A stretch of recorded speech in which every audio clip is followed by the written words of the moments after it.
भगवान के अनन्य भक्त हैं भरत जी महाराज, जो जड़ भरत रूप को प्राप्त हुए तीसरे जन्म में।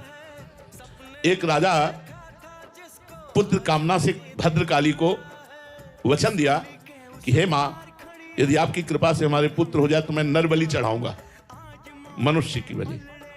पुत्र हो गया। एक आदमी वो पकड़ के लाए, दस्यु थे वो लोग, तो चोर थे, हिंसक थे। अब वो आदमी समझ नहीं पाया मुझे क्यों पकड़ के लाए। अब उसको अच्छी अच्छी खान पदार्थ सामग्रियों में छोड़ दिया गया, जो तुम्हारा मन हो खाओ।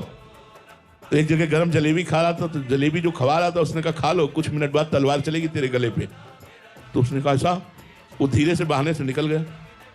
उसको पता नहीं था कि मेरी मृत्यु होने वाली, लेकिन जब पता चला तो भाग गया। जब वो भाग गया तो जो लोग पकड़ के लाए थे उन लोगों ने कहा अगर ये राजा को सूचना देते हैं तो हमारी बलि चढ़ा देगा, तो खोजा जाए कोई नर पशु ऐसा जो बलि के योग्य हो। तो महाराज ये ब्रह्माकार बैठे हुए थे, जड़ भरत जी भगवान में निरंतर चिंतन और स्वस्थ शरीर, इन्हीं को पकड़ लिया, ले गए, स्नान कराया, सुंदर पूजन किया, खीर पुआ माल सब अच्छे अच्छे पवाए, और भद्रकाली के सामने जाकर ऐसे सर झुकाकर जे ही तलवार उठाई तो फट गई भद्रकाली की मूर्ति, और स्वयं भद्रकाली प्रकट होकर वही तलवार लेकर अपने सेवकों की गर्दनें उड़ा दी।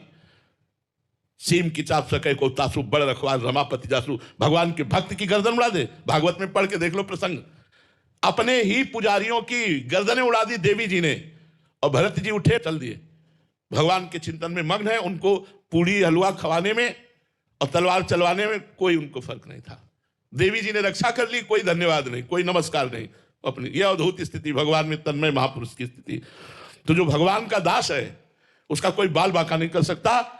भगवान देवी रूप में है, स्वयं प्रकट होकर के, और अपने पुजारियों की गर्दनें उड़ा दी, लेकिन भरत जी के खरोच भी नहीं आने दी। भागवत में प्रसंग पढ़ लो, भरत चरित्र।